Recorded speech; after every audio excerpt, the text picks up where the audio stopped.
अस्सलाम वालेकुम dear students, कैसे हैं आप। और इसमें हम डिस्कस करने जा रहे हैं, बहुत ही इंपॉर्टेंट लेक्चर है ये। इसमें हम डिस्कस करने जा रहे हैं फोर्सेस ऑफ रोलिंग, यानी कि जब कोई ऑब्जेक्ट रोल कर रहा होता है या जब कोई ऑब्जेक्ट किसी इंक्लाइंड प्लेन से या किसी हिल से रोल कर रहा होता है तो उस वक्त उस पर कौन कौन सी फोर्सेस लग रही होती हैं। आप इसे कह सकते हैं dynamics of a rolling body. तो रोल करते हुए ऑब्जेक्ट पर लगने वाली फोर्सेस को आज हम रिजॉल्व करेंगे, हम उनको अंडरस्टैंड करेंगे। तो ये बहुत ही इंपॉर्टेंट लेक्चर है अबाउट रोलिंग। तो बच्चों हम स्टार्ट करेंगे from a simple example. Surface है और उस फ्लैट सरफेस के ऊपर आप फर्ज कर लें कि एक व्हील है, जिस तरह एक बाईसाइकिल व्हील होता है ऐसा ही एक व्हील है और वो व्हील एक फ्लैट सरफेस के ऊपर रोटेट कर रहा है।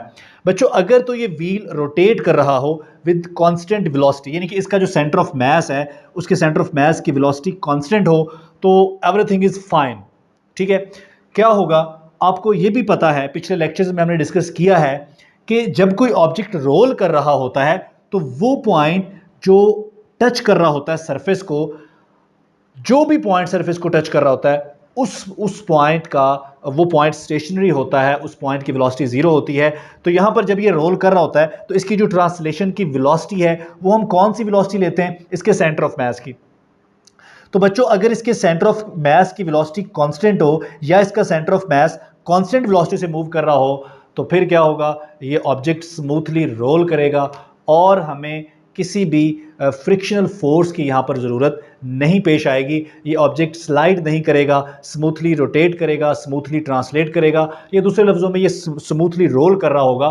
तो यहाँ पर हमें किसी भी फ्रिक्शन की ज़रूरत, किसी भी फोर्स ऑफ फ्रिक्शन की ज़रूरत नहीं पेश आएगी। आप इसको एक आइडियलाइज केस कह सकते हैं। लेकिन अगर हम ये करें कि हम इस ऑब्जेक्ट पर एक फोर्स अप्लाई कर दें, तो बच्चों फोर्स अप्लाई करने से क्या होगा, फोर्स अप्लाई करने से ये होगा कि इसके सेंटर ऑफ मास में एक्सेलरेशन प्रोड्यूस होगा। आप यूं कह सकते हैं कि ऑब्जेक्ट रोल कर रहा था, जब आपने फोर्स लगाई तो फोर्स लगाने से उसकी जो रोल करने की स्पीड है वो बढ़ गई या कम हो गई। इसी तरह से उसकी जो वो चूंकि रोटेट भी कर रहा है तो उसकी जो रोटेशन की स्पीड है वो भी बढ़ गई या कम हो गई। यानी कि आप यूं कह सकते हैं कि अगर हम फोर्स लगाएंगे तो फोर्स लगाने से हमारा ऑब्जेक्ट या तो तेजी के साथ रोल करेगा और या उसकी रोलिंग जो है वो स्लो हो जाएगी।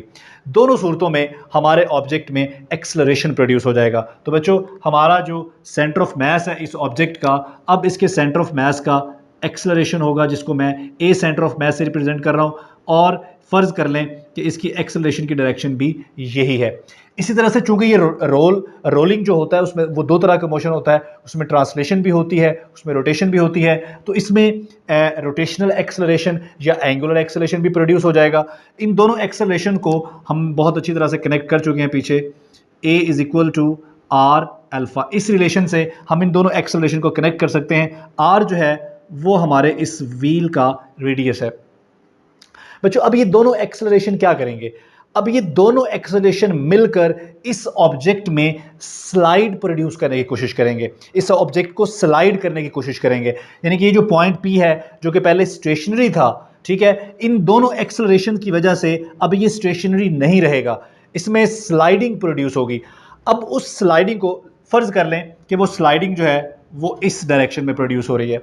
इस स्लाइडिंग को बैलेंस करने के लिए हमारे पास यहां पर एक फोर्स ऑफ फ्रिक्शन होनी चाहिए। ठीक है, ये फोर्स ऑफ फ्रिक्शन इस स्लाइडिंग फोर्स को क्या करेगी, इस स्लाइडिंग फोर्स को या इस स्लाइडिंग को रेजिस्ट करेगी और हमारा ऑब्जेक्ट स्लाइड नहीं करेगा, बल्कि इस फ्रिक्शनल फोर्स की वजह से वो स्मूथली रोल करता रहेगा। तो इसका मतलब है कि फ्रिक्शन जो है यहां पर बहुत ही इंपॉर्टेंट रोल प्ले कर रही है, ये हमारे ऑब्जेक्ट को स्लाइडिंग से बचा रही है।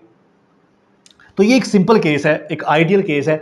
अब इस आइडियल केस से जो भी हमने अंडरस्टैंडिंग ली है उस अंडरस्टैंडिंग को हम एक रियल वर्ल्ड प्रॉब्लम पे अप्लाई करते हैं, एक रियल प्रॉब्लम पे अप्लाई करते हैं और फिर देखते हैं कि कौन कौन सी फोर्सेस जो हैं वो लग रही हैं और उनको किस तरह से रिजॉल्व किया जा सकता है। तो बच्चों हमारे पास एक रियल प्रॉब्लम है, हमारे पास एक रिजिड बॉडी है, कोई रिजिड डिस्क है या कोई सफेयर है, वो एक इंक्लाइन प्लेन से या किसी हिल से रोल करता हुआ नीचे की तरफ आ रहा है। ठीक है, इस इंक्लाइन प्लेन का जो एंगल है इस सरफेस के साथ वो थीटा है। अब हम क्या करते हैं, अगर मैं आपसे सबसे पहला क्वेश्चन पूछूं कि बच्चों बताइए वो कौन सी फोर्स है जो इस ऑब्जेक्ट को रोल करती हुई नीचे की तरफ ला रही है, तो आप इस वीडियो को पॉज करें और अपने जहन में पहले सोचें, ठीक है, जवाब देकर आपने फिर आगे बढ़ना है जी। तो कौन सी फोर्स है जो इसको रोल करते हुए नीचे की तरफ ला रही है, तो हमारा एक ही आंसर होगा, फोर्स ऑफ ग्रेविटी। ठीक है, तो फोर्स ऑफ ग्रेविटी इसको रोल करते हुए नीचे की तरफ ला रही है। तो अभी हम यहां पर देखते हैं कि हमारी जो नेट फोर्स है इस रोलिंग में वो कौन सी है और फ्रिक्शन यहां पर क्या रोल प्ले कर रही है और कौन कौन सी फोर्सेज हमारे इस ऑब्जेक्ट पर लग रही हैं। तो बच्चों सबसे पहले ये इसका सेंटर ऑफ मास है और सेंटर ऑफ मास पर लग रहा है इसका वेट। तो वेट जो है, वेट की डायरेक्शन हमेशा वर्टिकली डाउनवर्ड होती है। तो ये जो रेड फोर्स आपको नजर आ रही है ये फोर्स है हमारी फोर्स ऑफ ग्रेविटी या इसका वेट। चूंकि फोर्स ऑफ ग्रेविटी या वेट एक्ट करता है हमेशा सेंटर ऑफ मास पे, इसलिए हमने इस फोर्स को लिया है फ्रॉम सेंटर ऑफ मास।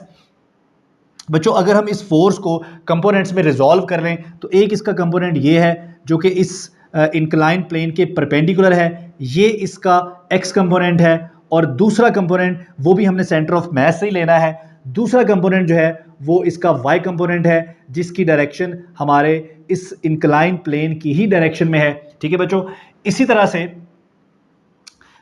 एक हमारे पास फोर्स है नॉर्मल फोर्स, जिसको हम रिएक्शन, नॉर्मल रिएक्शन भी बोलते हैं, ये सिंपली रिएक्शन भी बोल सकते हैं या normal reaction of the surface. बच्चों इस सरफेस पर चूंकि वेट एक्ट कर रहा है तो इस सरफेस पर एक नॉर्मल रिएक्शन फोर्स प्रोड्यूस होती है। नॉर्मल रिएक्शन फोर्स आमतौर पर पॉइंट ऑफ कांटेक्ट से इस डायरेक्शन में होती है, लेकिन हमने क्या किया है कि इस नॉर्मल फोर्स वेक्टर को मैंने यहां से यहां पर रखने की बजाय थोड़ा सा इसको मैंने एक्सटेंड कर लिया है और इसको भी मैंने ले लिया है फ्रॉम सेंटर ऑफ मास। ठीक हो गया। तो बच्चों यहां पर आपको नजर आ रहा है कि ये जो नॉर्मल रिएक्शन फोर्स है और फोर्स ऑफ ग्रेविटी का जो एक्स कंपोनेंट है दोनों इक्वल हैं और ऑपोजिट हैं, तो ये एक दूसरे को क्या कर देंगे, कैंसिल कर देंगे। इसका मतलब है कि फोर्स ऑफ ग्रेविटी का जो एक्स कंपोनेंट है और प्लस जो हमारे पास नॉर्मल रिएक्शन है इनका सम किसके बराबर है, जीरो के, क्योंकि ये इक्वल हैं और ऑपोजिट हैं, एक दूसरे को कैंसिल कर रहे हैं। अब हम आ जाते हैं जी एफ जी वाई के ऊपर। एफ जी वाई जो है ये क्या प्रोड्यूस कर रहा है, ये प्रोड्यूस कर रहा है इसमें एक्सेलरेशन। ठीक है जी, कौन सा एक्सेलरेशन, इसके सेंटर ऑफ मास में लीनियर एक्सेलरेशन। तो इसके सेंटर ऑफ मास में एक्सेलरेशन प्रोड्यूस होगा और उस एक्सेलरेशन की जो डायरेक्शन है बच्चों, उस एक्सेलरेशन की डायरेक्शन भी ये होगी। तो ये सेंटर ऑफ मास में ये फोर्स क्या कर रही है, हमारी जो फोर्स ऑफ ग्रेविटी का वाई कंपोनेंट है, ये हमारे वेट का जो वाई कंपोनेंट है वो इस रिजिड बॉडी में इसके सेंटर ऑफ मास में, इसके सेंटर ऑफ मास को एक्सेलरेट कर रहा है डाउनवर्ड। तो इसके सेंटर ऑफ मास में जो एक्सेलरेशन प्रोड्यूस हो रहा है वो इस एफ जी वाई की वजह से प्रोड्यूस हो रहा है। बच्चों अब एक एक्सेलरेशन जो है वो एंगुलर एक्सेलरेशन भी है और एक ट्रांसलेशन एक्सेलरेशन है। जैसे हमने पीछे बात की थी, ये दोनों एक्सेलरेशन क्या प्रोड्यूस करेंगे, इस पॉइंट पर स्लाइड प्रोड्यूस करेंगे। अभी स्लाइडिंग किस डायरेक्शन में होगी, ऑब्वियसली ये जो रिजिड बॉडी है ये नीचे की तरफ आ रहा है, जब ये इस डायरेक्शन में आ रहा है तो हमारी स्लाइडिंग किस डायरेक्शन में होगी, वो भी इसी डायरेक्शन में होगी। तो इस स्लाइडिंग से बचाने के लिए, इस स्लाइडिंग को अपोज करने के लिए हमारे पास यहां पर होगी फोर्स ऑफ स्टैटिक फ्रिक्शन। तो बच्चों जो फोर्स ऑफ स्टैटिक फ्रिक्शन है वो इस डायरेक्शन में होगी। तो फोर्स ऑफ स्टैटिक फ्रिक्शन जो है, फोर्स ऑफ स्टैटिक फ्रिक्शन वो इस डायरेक्शन में है। अब फोर्स ऑफ स्टैटिक फ्रिक्शन हमें इस स्लाइडिंग से बचाएगी। तो बच्चों अगर हम इस इंक्लाइन प्लेन के अलोंग देखें कितनी फोर्सेस हैं, तो हमें दो फोर्सेस नजर आ रही हैं। एक फोर्स हमें नजर आ रही है एफ जी वाई और दूसरी फोर्स हमें नजर आ रही है स्टैटिक फ्रिक्शन। हम ये कन्वेंशन इस्तेमाल करेंगे कि राइट वर्ड डायरेक्शन में जो फोर्सेज हम उनको पॉजिटिव लेते हैं और लेफ्ट वर्ड डायरेक्शन में जो फोर्सेज उनको हम नेगेटिव लेते हैं। इस तरह जो अपवर्ड डायरेक्शन में फोर्सेज उनको हम पॉजिटिव लेंगे और जो डाउनवर्ड डायरेक्शन में फोर्सेज वो हम नेगेटिव लेंगे। तो नेट फोर्स कितनी है हमारे इस रिजिड बॉडी के ऊपर, जो इस रिजिड बॉडी को जो है वो इसमें एक्सेलरेशन प्रोड्यूस कर रही है, लीनियर एक्सेलरेशन भी प्रोड्यूस कर रही है और एंगुलर एक्सेलरेशन भी प्रोड्यूस कर रही है। तो नेट फोर्स हम यहाँ पर कैलकुलेट कर लेते हैं जी।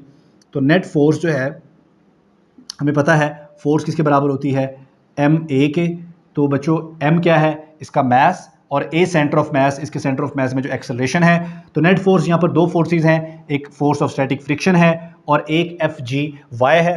तो बच्चों इसको हम पॉजिटिव कंसिडर करते हैं और इसको नेगेटिव, तो ये हमारे पास आ जाएगा F S minus F G Y. F ji Y is equal to M और A सेंटर ऑफ मास। इसको हम कह देते हैं इक्वेशन 1। बच्चों एफ जी किसके बराबर होता है? एफ जी बराबर होता है एम जी के, ठीक है। और वाई की वजह से क्या आ जाएगा? Sine theta. तो एफ जी वाई किसके बराबर आ गया? एम जी साइन थीटा। यहां पुट कर दें तो हमारे पास आ गया g f S minus F G y की जगह मैं लिख सकता हूं m ji sine of theta is equal to M और ए सेंटर ऑफ मास। बच्चों इस इक्वेशन में एक्चुअली हम निकालना चाहते हैं कि हमारा जो ये ऑब्जेक्ट है जब ये रोल डाउन करते हुए नीचे आ रहा है तो इसके सेंटर ऑफ मास का जो एक्सेलरेशन है उसकी वैल्यू क्या है। तो हम निकालना चाहते हैं a centre of mass, acceleration of centre of mass. तो उसके लिए हमें पहले एफ एस की वैल्यू निकालनी होगी, ठीक है। तो एफ एस की वैल्यू हम निकालते हैं, वो वैल्यू हम यहाँ पर पुट कर देंगे तो हमारे पास एक्सेलरेशन निकल आएगा। बच्चों अब यहाँ पर ये हमारा ऑब्जेक्ट रोटेट भी कर रहा है। अगर ये रोटेट कर रहा है तो इसमें टॉर्क भी होगा, ऑब्वियसली टॉर्क होगा। अब ये टॉर्क किस फोर्स की वजह से प्रोड्यूस हो रहा है? देखें, हमने ये बात ऑलरेडी हमें पता है कि वो फोर्सेस जो सेंटर ऑफ मास पे एक्ट करती हैं वो एक्सेलरेशन, वो टॉर्क प्रोड्यूस नहीं करती। तो torque by the forces which are acting on centre of mass is zero. अब सेंटर ऑफ मास पे देखें आप, ये जो नॉर्मल फोर्स है ये भी सेंटर ऑफ मास पे एक्ट कर रही है, सो इसका टॉर्क भी जीरो। ये जो एफ जी वाई है ये भी सेंटर ऑफ मास पे एक्ट कर रही है, सो इसका टॉर्क भी क्या है? जीरो। लेकिन हमारी जो फोर्स ऑफ स्टैटिक फ्रिक्शन है वो इस पॉइंट पे, पॉइंट ऑफ कांटेक्ट पे एक्ट कर रही है, सो इसका एक्सेलरेशन जीरो, सॉरी इसका टॉर्क जीरो नहीं है। तो बच्चों टॉर्क हम निकाल लेते हैं। इसका टॉर्क क्या आएगा?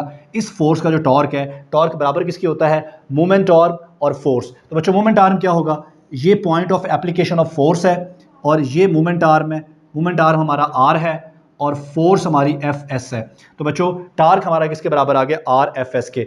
लेकिन हमने पढ़ा हुआ है टॉर्क जो है या आप न्यूटन सेकंड लॉ को अगर एंगुलर फॉर्म में लिखें तो Newton second law in angular form हमारे पास होता है T is equal to I alpha, ठीक है बच्चों।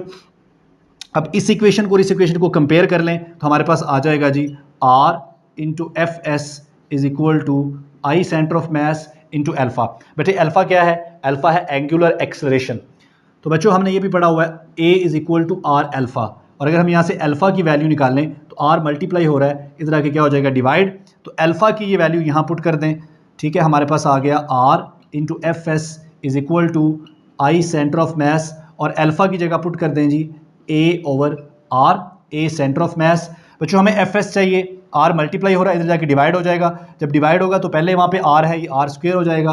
तो ये हमारे पास आ जाएगा I centre of mass into A centre of mass divided by R square. ये हमारे पास क्या आ गया बच्चों? ये हमारे पास आ गया एफ एस। लेकिन ये जो एक्सेलरेशन है, आप देखिए इस एक्सेलरेशन की डायरेक्शन ये है, ठीक है, और हमारी जो स्टैटिक फ्रिक्शन है वो इस डायरेक्शन में है। तो एक्सेलरेशन हमारी फोर्स ऑफ स्टैटिक फ्रिक्शन के ऑपोजिट डायरेक्शन में है, इसलिए इस एक्सेलरेशन के साथ हमें क्या लगाना चाहिए? इसके साथ हमें एक अदद माइनस लगाना चाहिए। क्लियर हो गया बच्चों? एफ एस की ये वैल्यू आप यहां पुट करें तो हमारे पास एक्सेलरेशन की वैल्यू निकल सकती है। तो यहां पर एफ एस की जगह पुट कर दें minus I into A centre of mass divided by R square और माइनस एम जी, इसको आप कैपिटल एम कर लें, ठीक है, क्योंकि हमने मास कैपिटल एम लिया है। तो पीछे भी जहाँ पर ये मैंने स्मॉल एम लिखा है इसको आप कैपिटल एम लिख दें और इसको भी कैपिटल एम लिख दें।